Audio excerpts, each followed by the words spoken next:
Good morning. I am happy to be here today, but I'm not only happy. It's a complicated notion in which we are all a bit lost between the longing to the past and the horror spirits of the past, between the hope that something profound has changed within human society and the fear that nothing never changes and the demons still live among us. 70 years ago, a sign was hanging from this beautiful Parliament building. It said, "There's no entry for dogs and Jews."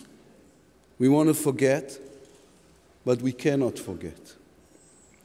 There is a moment. It is my family's founding moment. It's my founding moment, even though I wasn't born yet. It happened here in Budapest in February 1945. In February 1945, my father, Joseph Tommy Lapid, at the time Tommy Lampel, was 13, and he was living with my grandma in a basement here in Geza Utsa, in the ghetto, in the international ghetto. And at that stage, they were living mostly off the meat of dead horses they found on the street.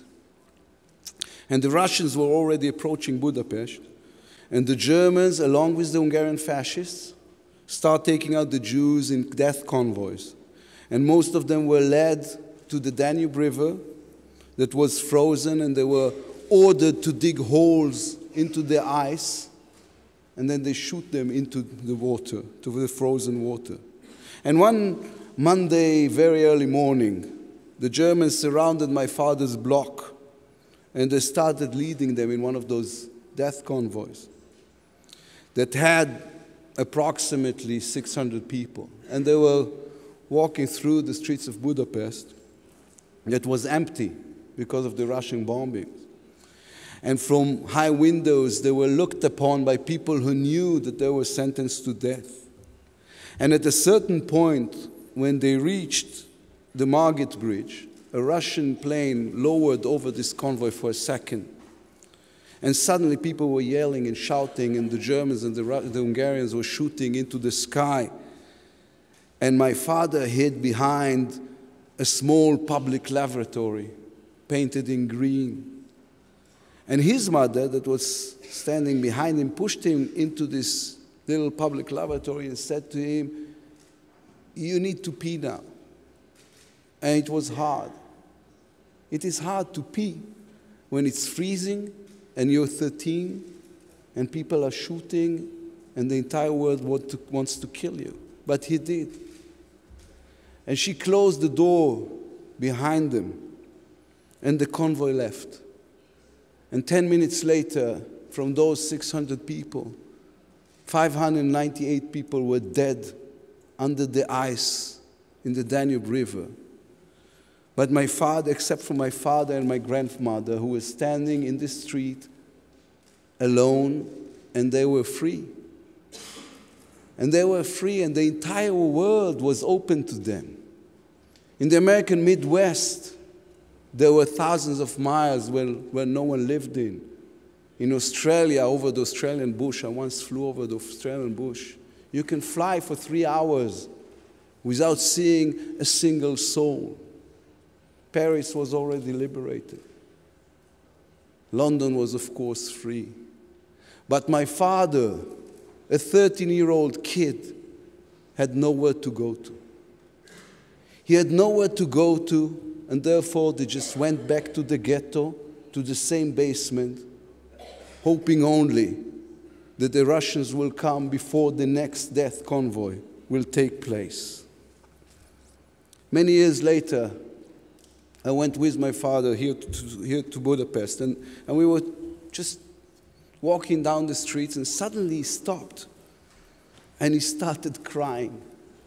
And he was saying, yeah, look, look, look. And I was looking, and there was nothing there, just an empty street. And he said, no, you have to look, look. And I looked, and there was nothing there except from a small public lavatory, painted in green, which is still there. We went there yesterday. It's painted in gray now, but it is still there. And he told me after he relaxed a bit, he said, this is it. This is the place my Zionism was born. This is the place I was reborn. This is the place you were actually born. Because this is the place I realized I always have to have a place to go to. I need to have a place to go to. And we were standing there, two grown men, stroking the green wall of this public lavatory. And the pedestrians on the street were skirting us carefully because they thought we were nuts. But we were not nuts. We were a statistical error. He was supposed to be dead, and I was supposed not to be born. And yet we were there against all odds, two men who just have to have a place to go to. When my father went back to the ghetto, he met there another young Jew by the name of Tom Lantos, who was a member of the anti-Nazi underground and smuggled to the ghetto medicine and food, risking his life day after day in order to help others. And there in the ghetto, Tom met Annette, who is here today with us, with a daughter, Katarina. And from the inferno, a family was born. A few months later, the war was over, and my father went back to his hometown and discovered that his father died in the concentration camp of Mauthausen, and the majority of his family was exterminated during the occupation. And Tom Lantos went back to his home and found that his mother died, and the majority of his family was slaughtered. And all, in the 10 months of the occupation, Nazi occupation, 450,000 Hungarian Jews were killed. I'm a guest in this house, and guests are not supposed to embarrass their hosts. But we will miss the whole point behind this event if we will renounce the fact that a genocide in this scope couldn't have happened without the active help of tens of thousands of Hungarians and without the silentness of millions of other Hungarians. There is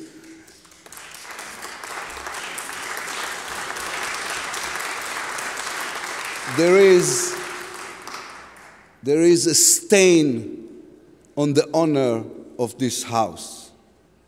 There is a stain of the honors of this house, and for years we have tried to ignore this stain, but history taught us that ignoring is never the right policy.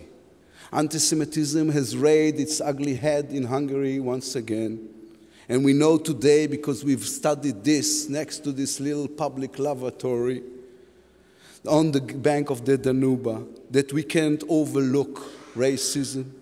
We cannot discard it. We cannot let it grow. Hatred is not disappearing. It's a horrible fact of life that we should fight with every hour of every day. And for all of those who say this is different and time has changed and this cannot happen again, I raise to you the memory of Tom Lantos and Tommy Lapid, two ordinary kids from ordinary homes with ordinary families, not too rich, not too powerful, maybe not even too significant, who got up one day and instead of going to school, they were forced to run for their lives because the entire world decided he wants to kill them. Not because of something they did, they've done nothing wrong, but because of what they were. Tommy and Tomasz remained friends for the rest of their lives. Tommy has become the Minister of Justice of the State of Israel, and Tomasz became the chairman of the Foreign Committee of the United States Congress. And they died within months of each other in 2008. No one should feel sorry for them. They both had full and good lives, and they lived and they died surrounded by love and appreciation. But they left us a will. And their will says, we can never, never stop fighting against racism, against hate, and for justice. In an interview Tom Lantos gave a few years before he died to the Spielberg Foundation, he was asked, what should the next generations study from the Holocaust? And he said, it is very simple. We are our brothers and sisters' keepers.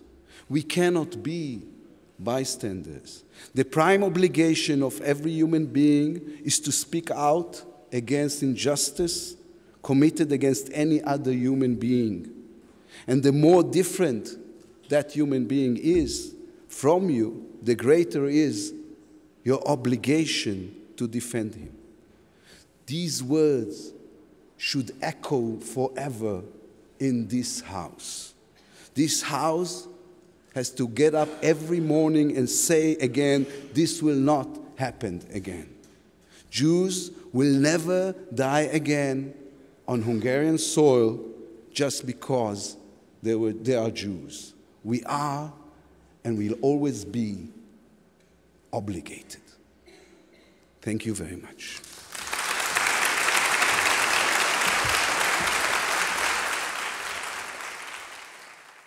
Ladies and gentlemen, while we're doing it a little bit in reverse, and I was on the program to introduce Minister Lapid, I hope I will be able to speak to the issue of today and why we are here.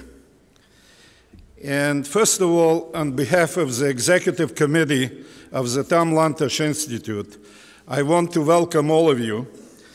And I know that somewhere from above, Tom Lantos is very proud that we had over 550 registrants to this event from 40 different countries.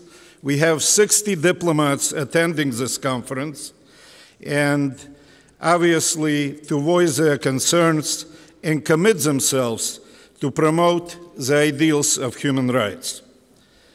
The high level of representation from most of the European countries, United States, Canada, Russia, and Israel underlines the urgency that the world community feels it needs to effectively deal with this age-old disease of anti-Semitism.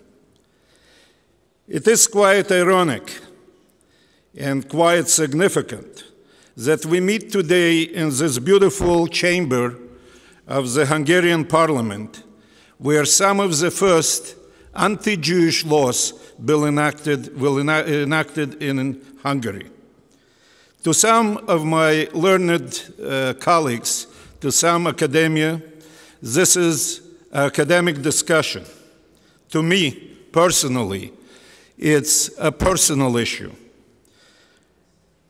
I'm a son of Holocaust survivors from Hungary.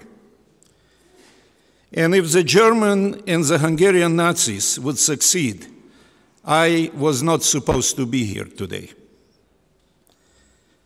My parents survived the Holocaust horrors, came home. They came home with the hope that the world community learned something during the war, that it will never, never happen again. Unfortunately, not even 70 years after the crematoriums of Europe were extinguished, we see that anti-Semitism in Europe is rising its ugly head again. Greece, Hungary, France, Norway, Sweden, among others, are finding themselves again facing issues of resurgence of extremism, xenophobia, nationalistic and anti-Semitic elements. In some countries, Nazi or Nazi-leading parties finding their way into the government.